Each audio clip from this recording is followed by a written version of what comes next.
Okay, great. Well, welcome everybody. Thank you for taking the time to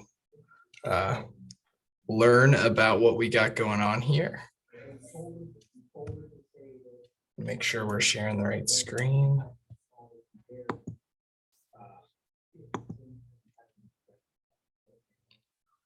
So sharing the correct screen, Clay? Looks good, Nick. Looks good. So if any questions come up, just feel free to ask. I'll try to respond in the Q&A, and we'll definitely get to questions at the end as well. Fantastic. Take it away, Nick. And we'll stop our video so it's a little bit bigger screen on the recording, right? Okay. All set. So yeah, thanks again for coming. What we're going to do today is go through kind of a little introduction. I'm fairly confident that most of you have seen a little bit about what we're doing with Bovi-Insights and our reporting system here. So we'll talk a little bit about that, go into how things have been done historically and up until recently, and then we'll dive into a couple examples of Bovi-Insights reports touching on the reproductive aspect of things, and then we'll have a discussion and hopefully we can get some lively talk going and really dive into stuff. So as hopefully you're well aware, we're here based on the principle that people and processes are the key to making herd management simpler and more efficient, and getting that data to be of higher quality, better granularity, and uniformity is the foundation for getting better insights for measuring success. So one thing I do want to bring up, this hasn't changed with Bovi-Insights, but I think when we talk about reproductive reporting, one thing that comes up time and time again, and I think it's valuable to show, is the difference when we talk about preg rate in other programs versus breeding intensity or pregnancy risk that we have within BoviSync. So we have a link here. This is all publicly available. It's on our knowledge base, looking at how we measure breeding intensity and preg risk and how it's different and we think superior to other models because it's based on the individual animals as opposed to a fixed calendar date. It doesn't exclude any animals. It allows for breeding animals prior to the stated voluntary waiting period and allowing those animals to still be counted in the calculations, prevents swings of pregnancy risk in relation to when you're running the report date. And it offers customization of your window length, your abort days, lactation number, etc. So this is just the graphic representation, but obviously we have a chart version or a table version as well. So I intentionally made this very small and hard to read. And this is because generally conception rate and many of the reports that we are familiar with are looked at by a bunch of variables one at a time. So from the upper left, we have by technician, then we have by lactation, then we have by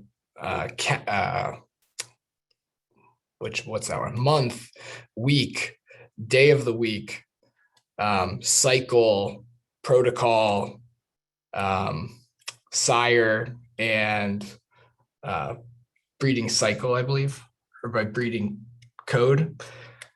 The point is that historically, we've been looking at these things one at a time, and it would get more and more complicated as you try to layer different levels of analysis on top of each other to find out how things interact. But luckily, with Bovi-Insights, we have a way of alleviating that. So this single report here includes basically all of those 9 reports into this single report. So as we go down, you can see that we have lactation group, breeding reason, year of the bred event, the year and month, the weekday, service number, service sire, and technician, all in a single report. And this is just an example. You could have even more, or the specific items that are interesting to you. The point being is that it gives us that flexibility to include the variables that we are interested in analyzing all in a single report so that we can analyze them and change how we're looking at that data to try to gather greater insights. So a couple of the other columns. So this will be the number of bred events that resulted in a pregnancy, open, abortion, those that have unknown outcomes, the conception rate. I messed up on this, and one of them is supposed to be the count, but they're both the percentage out of 100% total. And then this is the conception rate adjusted for abortions. So here's the video.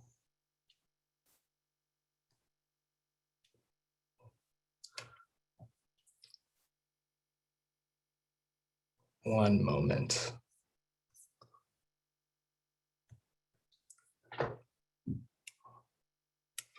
Let's pause for a second and let me make this a little smaller.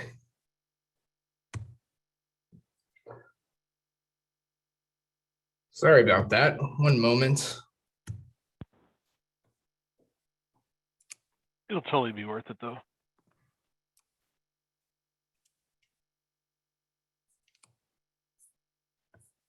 I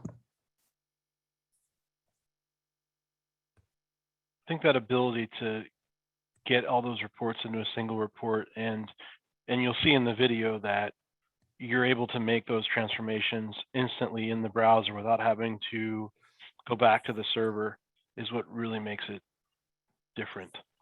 You can make those changes as you think about them.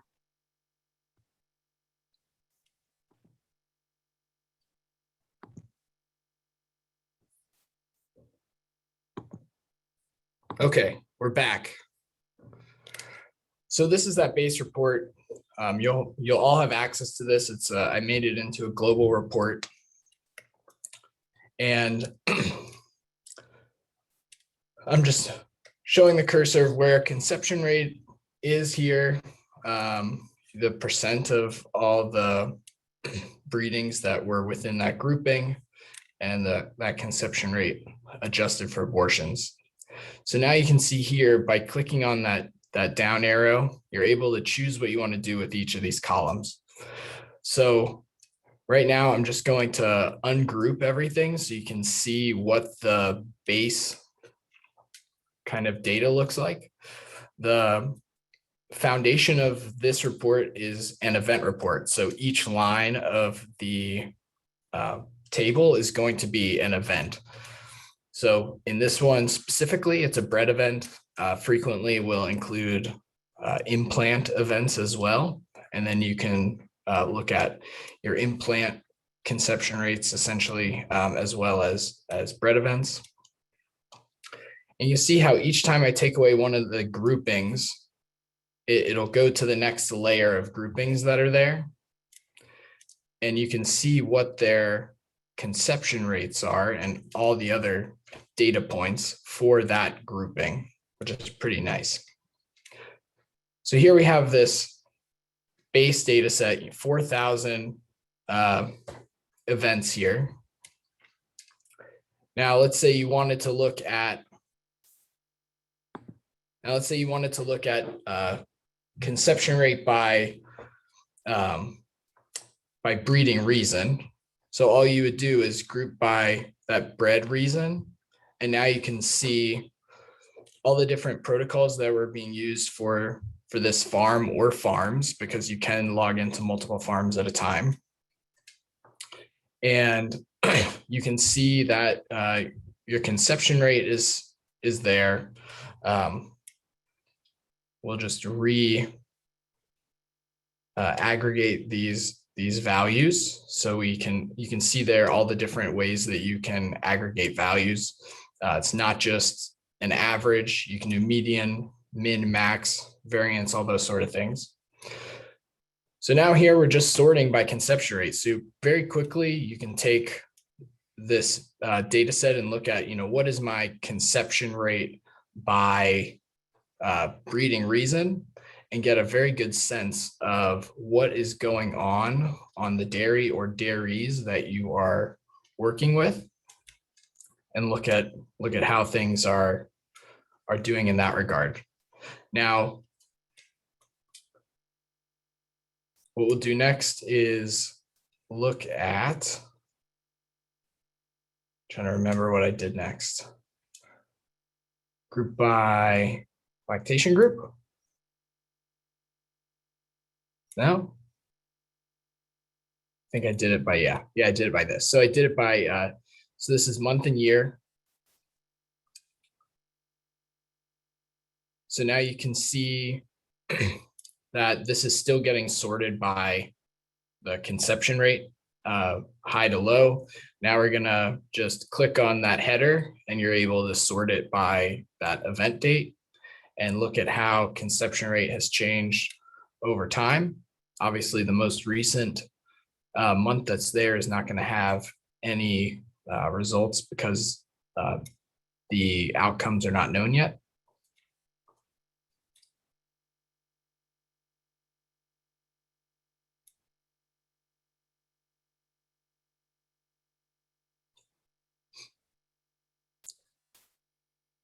Now we're going to group technician. So you can see here now, when you go into a month, you can see the data for each of the technicians that are present. And you can flip it the other way around too. So you can do a technician, then event date, and you can go all the way down those 9 levels that we had before.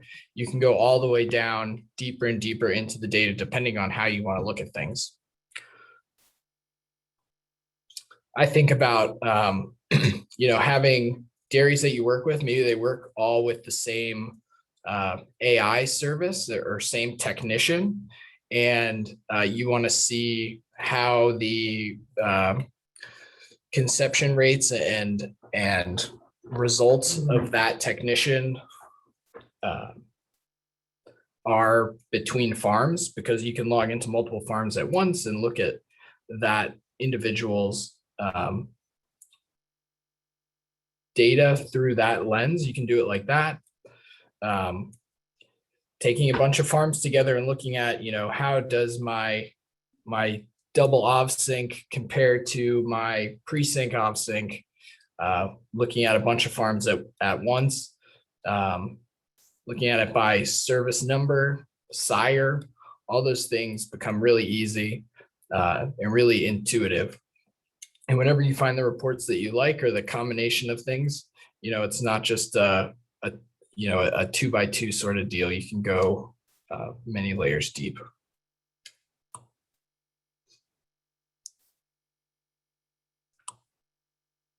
So that was looking at how you take an event report, so a conception rate report, and then bring in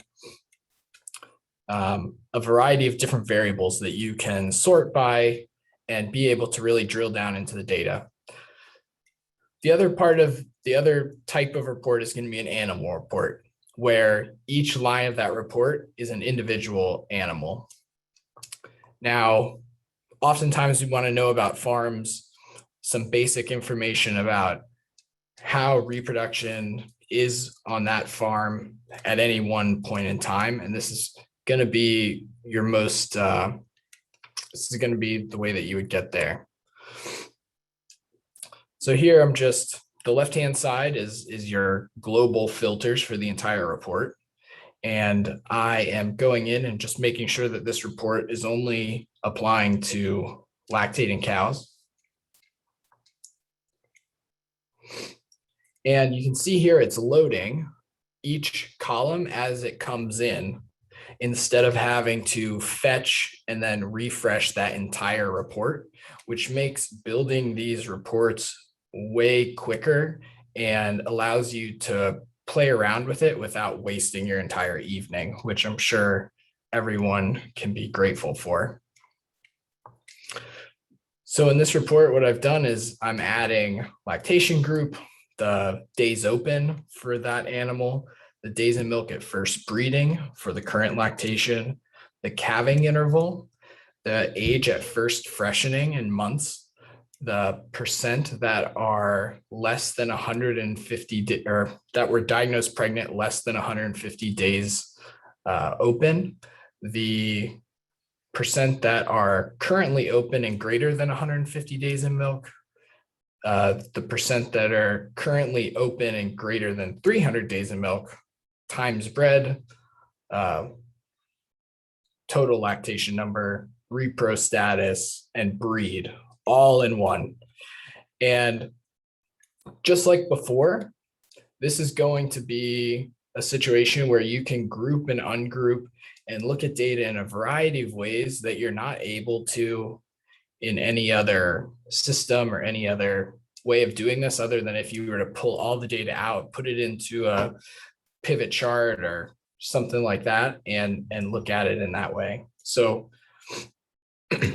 you're also able to drag columns. So once you figure out what information you want that's important, and you want to really dial in your report and make it super presentable to the farm or to whomever else you're interacting with, you can drag those report items into the order that you'd like, and really get it looking good. So as I do that drop down, what you'll see there at the bottom is, let's see if I can pause it midway through.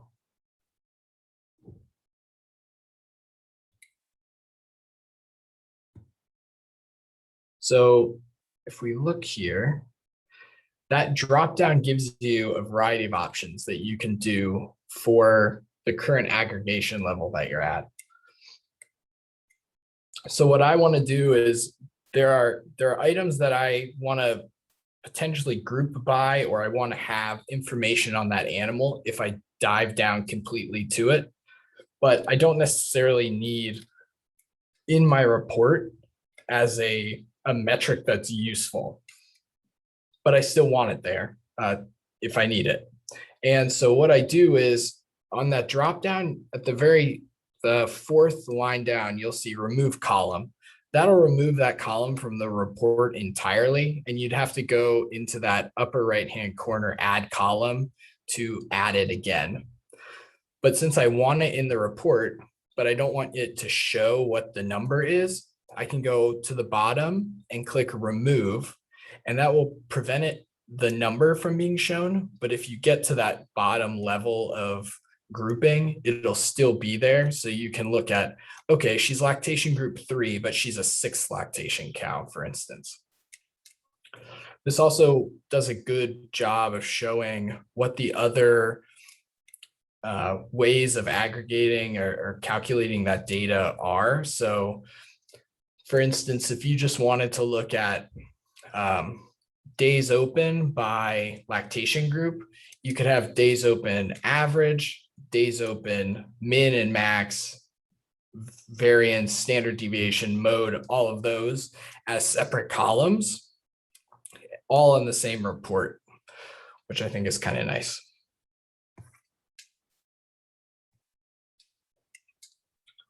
Okay, so I'm just removing a few of those to clean up the report a little bit.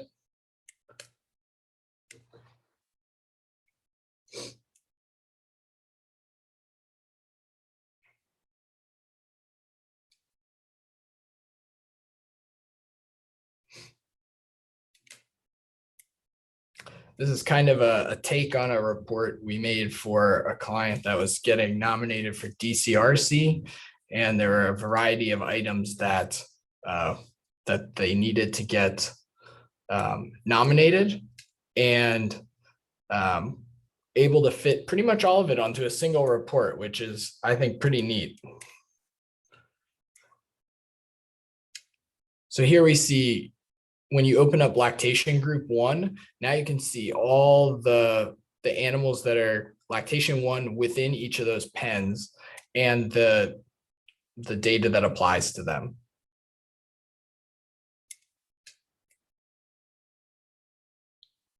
But it could just as easily, instead of pen, be owner, and you can look at 10 different farms all at once and look at how does my lactation 1 performance or metrics differ between farms, and is there something that you as people that are on the farm can figure out as what is the difference between those that can make a difference in figuring out how to improve. We also see in that days open, I've put in greater than 300 days. So those openings underneath the headers can be used to filter that entire report in place. So instead of having to go to that left panel and filtering the entire report, if you're just looking to answer a question that came to mind and you don't want to make a separate report for it or filter the entire thing, you can just quickly go in there and look at, where are my greater than 300 days open animals? How many of them are, in this case, different repro status, but also you can just as easily add in transition disease incidents. Time spread is on here, but you could add in other production metrics, health events, all sorts of things that are tied to those individual animals, and really start to take our ability to look at something that started out as a reproductive metric and see how it may or may not apply to other things that have happened or are related to that animal.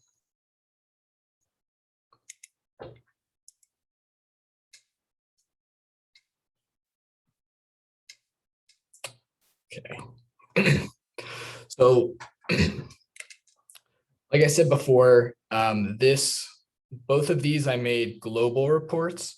So if you want to get to this report, what you need to do is on the website where it says reports, you click reports and search.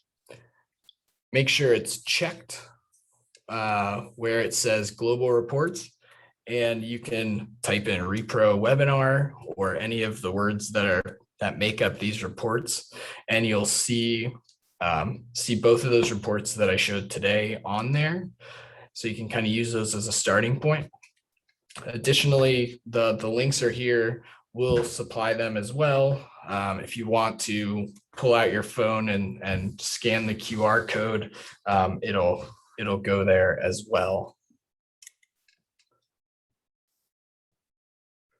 So the next thing I have, I'll leave this up in case anyone does want to do that.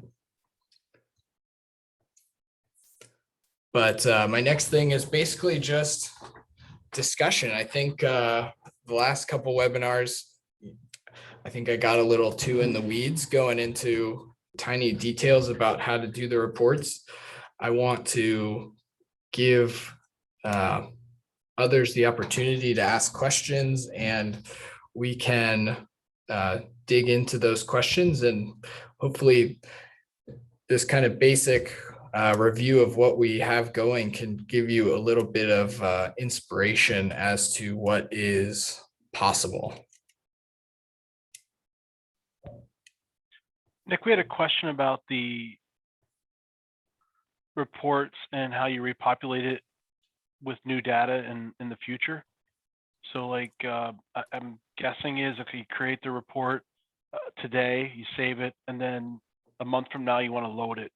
Are you going to be seeing the same breedings that you saw in the report that you created?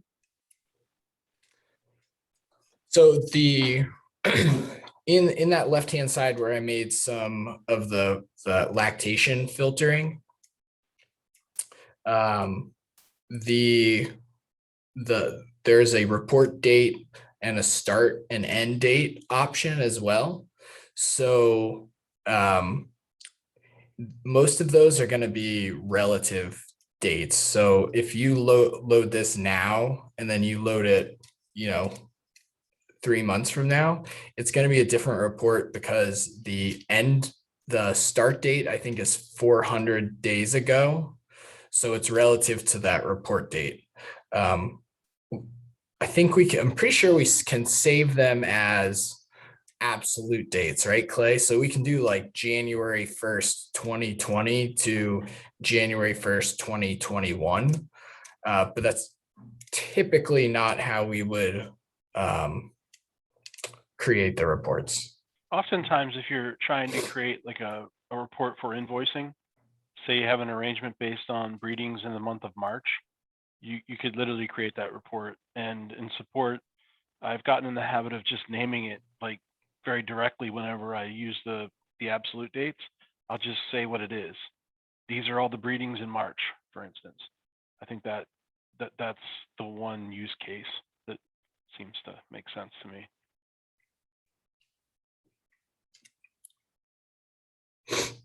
Yeah, I know, for instance, one of the global reports that we have is a conception rate by transition count or transition disease incidence. And I think that's one of those things where we can use the power of this reporting system to look at things in a way that was either incredibly, like, either impossible or much more difficult to do. So for instance, you pull up that report and you would see if an animal had a transition cow event. So if it had a milk fever, a metritis, ketosis within her transition period, what was the conception rate difference between those animals versus ones that didn't? All of the times I've looked at that, the results have been pretty obvious. Like the ones that had issues had a much lower conception rate than the ones that didn't. But it's definitely really interesting to be able to have. So we have another question here. Is that what you're going to do, Clay? Yeah, there's a question regarding the ET event specifically and the large number of inputs.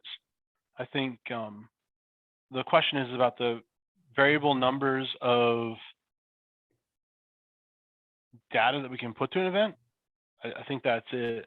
Essentially, if I can answer this question, I believe that essentially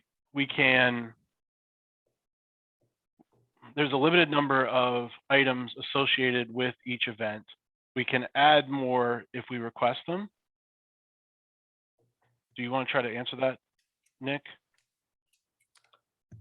But essentially, the on those ET events, and one of the big differences that I would like to highlight in this versus the old system is that we have the ability to take any current item, any status item for the animal and put that in the report. And I don't know if that's the missing piece you're asking, because the other software out there is extremely limited on the actual event and what you can tie to it.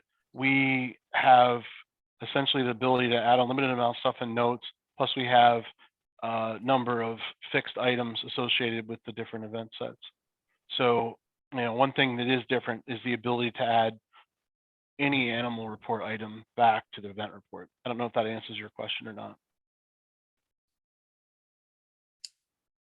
Yeah, Richard, feel free, if you want to throw in a number, if you want to throw in additional details, we can try to clarify.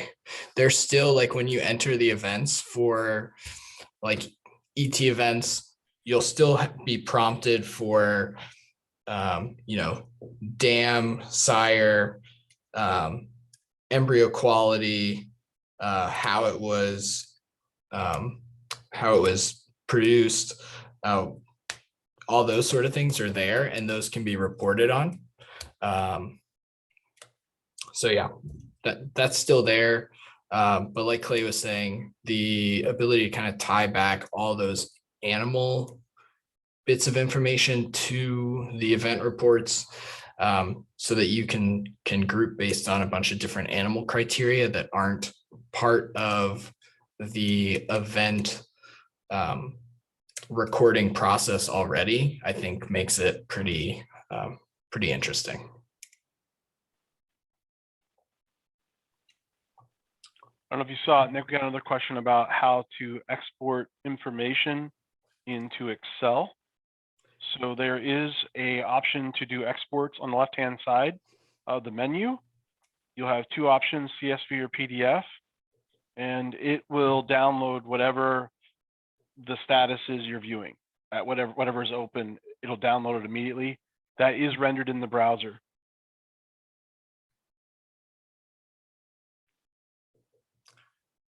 Yep. Also, Clay mentioned in the note to that if there are reports that you want downloaded, or you want reports on a regular basis, you can set up the reports to auto download.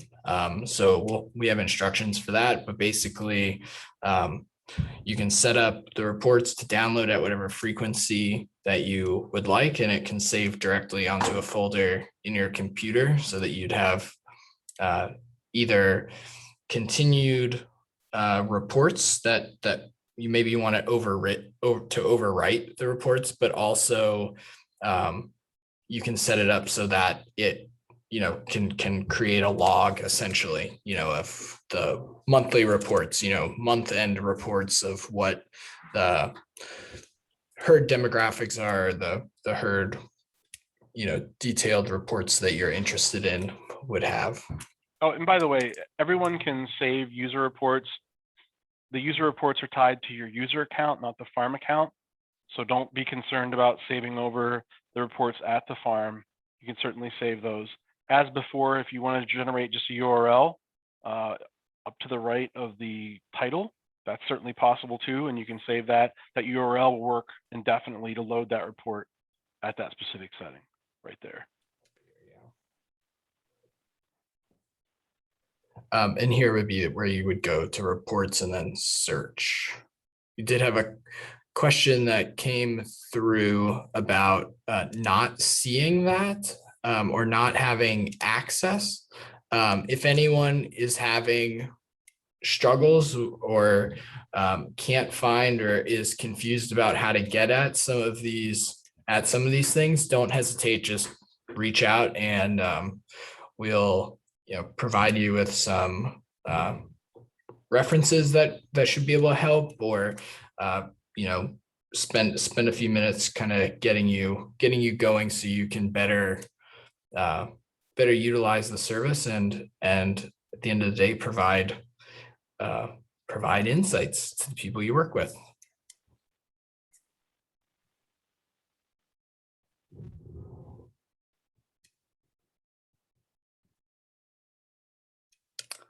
You got that one, Nick? Oh yeah. Yeah, I would this has been a request of mine. So the question is, one of the issues when you start splitting data is that you lose power, and that the difference might not be statistically significant. Can we add confidence intervals for the conception rate, or is there a way to warn us when there is very few data to make valid conclusions? Currently, we don't have confidence intervals built into what's in Bovi-Insights. certainly, with the ability to have standard deviations and variance as part of the statistical functions for each of those columns, that you could get a little bit of that by using those.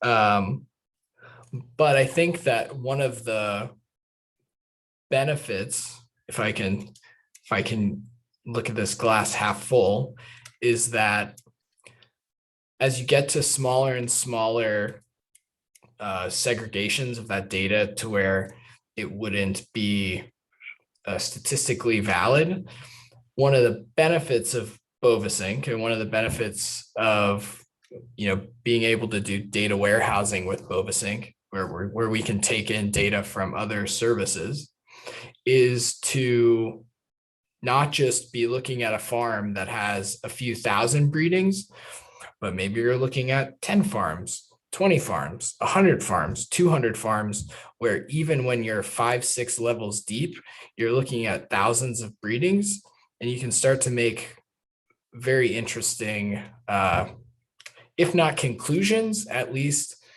begin to understand the questions that you want to ask, and to and provide those new hypotheses that you can test going forward.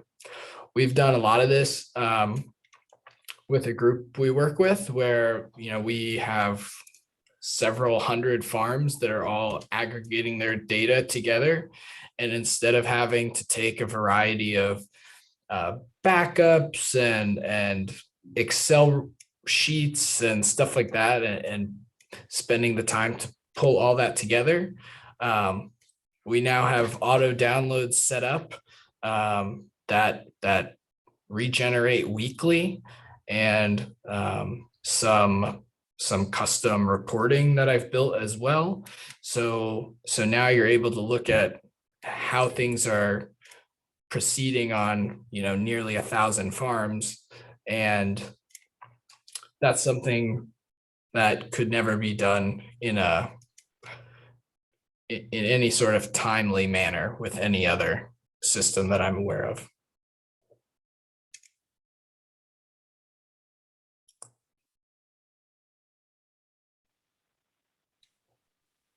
Looks like we have one volunteer to do all the confidence calculations.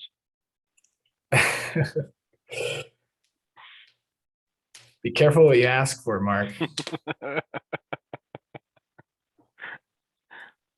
Yeah, but I think that there's always things that we want to improve and bring into the system, and by no means is this a fully fledged finished product. It is I think is really a big step forward, but to me it's the beginning. It's the beginning of what we're able to do, and how we can utilize the foundation that we've built to really push things forward. Yeah, and I think the main point that it is finished in the sense that the reports are being used on farms every day. It's a great way to drill down into the data. I think absolutely everyone needs to consider the total number of items they're looking at, but there is nothing like it, that ability to go down so fast and then to pivot it. It makes it a compelling software. In addition, we are adding things all the time, and looking forward to making it work.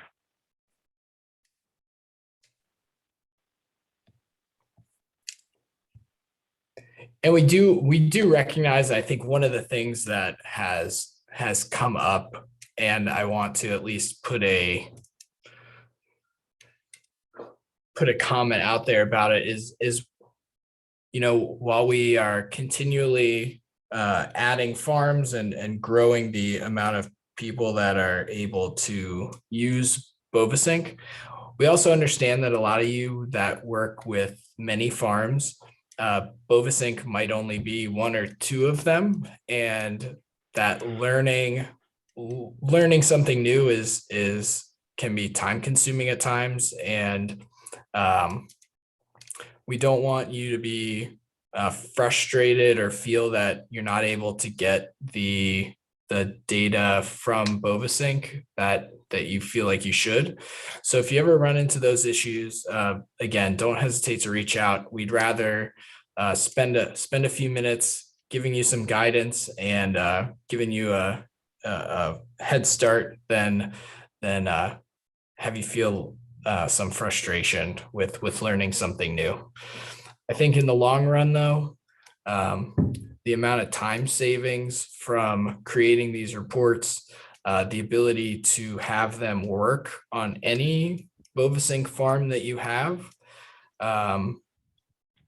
and being able to do automatic downloads, things like that, become a real time savings in the long run. So just to throw that out there.